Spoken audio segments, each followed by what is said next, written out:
सुबह की हल्की धूप गांव की गलियों में उतर आई थी। नानी आंगन में तुलसी को पानी दे रही थी और बंटी अपनी पुरानी चारपाई पर बैठा सपनों में खोया था। हाथ में चाय का प्याला था और आंखों में सपने। नानी, एक दिन मैं विदेश जाऊंगा, पेरिस। नानी ने हंसते हुए कहा, अरे बंटी, तुझे तो अभी तक ठीक से अंग्रेजी भी नहीं आती। पेरिस जाकर क्या करेगा? बंटी मुस्कराया। नानी, वहां आईफेल टावर है, बड़ा वाला टावर, और सुना है वहां लोग मक्खन लगी रोटी खाते हैं, क्रोसा कहते हैं उसे। नानी बोली, बस तू वही रोटी के चक्कर में कहीं खो मत जाना। कुछ ही हफ्तों में बंटी के हाथ में चमकता हुआ पासपोर्ट था। उसने नानी से कहा, देखो नानी, अब बंटी जाएगा फ्रांस। वहां से वीडियो बनाकर भेजूंगा, देसी बंटी इन पेरिस। नानी ने आशीर्वाद दिया और कहा, जा बेटा, पेरिस भी हंस जाएगा तुझ पर।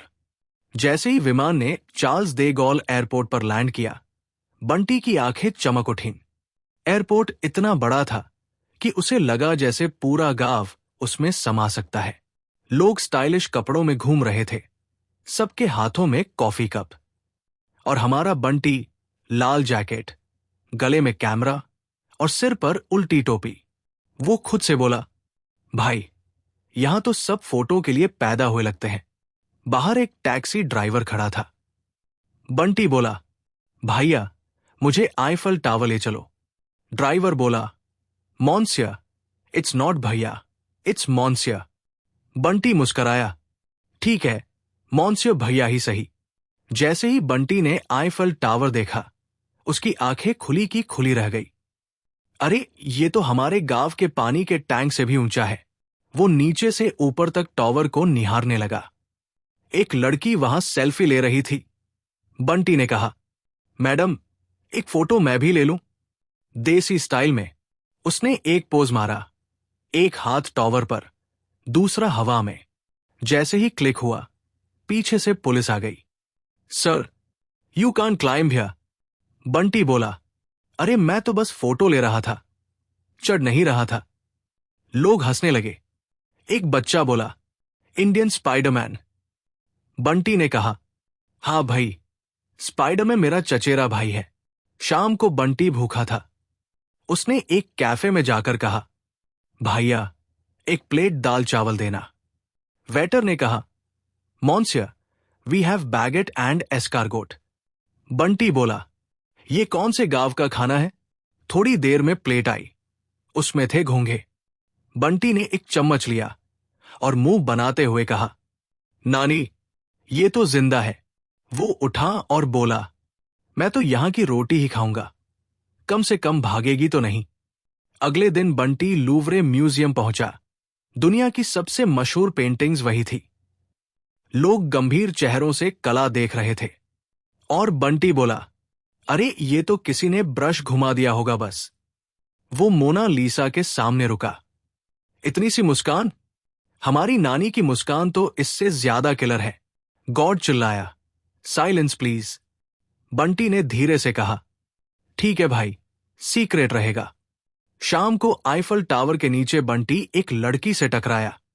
किताबें गिर गई। बंटी झुककर उठाने लगा। सॉरी मैडम, हमारे यहां ऐसे ही लोग मिलते हैं, टकराकर। लड़की मुस्कराई। उसका नाम अमेली था। You are very funny mister Bunty. मैं तो नेचुरल कॉमेडियन हूं, एक्सपोर्ट क्वालिटी। धीरे धीरे दोनों में दोस्ती हो गई। अमेली उसे पेरिस की गलियां दिखाने लगी, सीन नदी, कैफे, बाग बगीचे। बंटी बोला, पेरिस खूबसूरत है, लेकिन तुम्हारी मुस्कान जैसी जगह यहां नहीं। अमेली ने कहा, तुम बिल्कुल बॉलीवुड हीरो जैसे हो। अरे मैं तो बंटीवुड हीरो हूं। एक दिन बंटी ने देखा कि अमेली की किताब में कुछ लिखा है, the lost painting of Lumiere hidden under the old bridge. Bunty ने आंखें चौड़ी की। ये तो खजाने की कहानी लगती है। रात को दोनों पुराने पुल के नीचे पहुंचे। वहां मिट्टी में दबा एक बक्सा मिला। अंदर एक पुरानी पेंटिंग थी, द लाइट ऑफ पेरिस। अचानक दो नकाबपोश चोर आ गए। पेंटिंग हमें दो। बंटी बोला, भाई, मैं तो टूरिस्ट हूं, टेररिस्ट नहीं। चोर भागे। बंटी उनके पीछे दौड़ा। मेट्रो स्टेशन से लेकर कैफे तक पीछा चला। आखिर में पुलिस ने चोरों को पकड़ लिया और बंटी को हीरो घोषित कर दिया। अगले दिन अखबारों में सुर्खियां थी। भारतीय पर्यटक ने पेरिस की खोई हुई कला बचाई। मेयर ने बंटी को मेडल दिया। बंटी बोला, बस भाई, देसी जुगाड़ और सच्चा दिल हो तो कुछ भी हो सकता है। अमेली मुस्कराई। बंटी, तुमने पेरिस को फिर से हंसाया है। बंटी ने कहा, और तुमने मेरे दिल को फ्रेंच बना दिया। जब बंटी वापस अपने गांव पहुंचा, नानी दरवाजे पर खड़ी थी। कैसा रहा पेरिस? बंटी बोला, नानी, वहां की रोटी को बैगेट कहते हैं और मक्खन को आट। उसने मेडल दिखाया और बोला, देखो नानी, तुम्हारा बंटी अब विदेशी हीरो बन गया।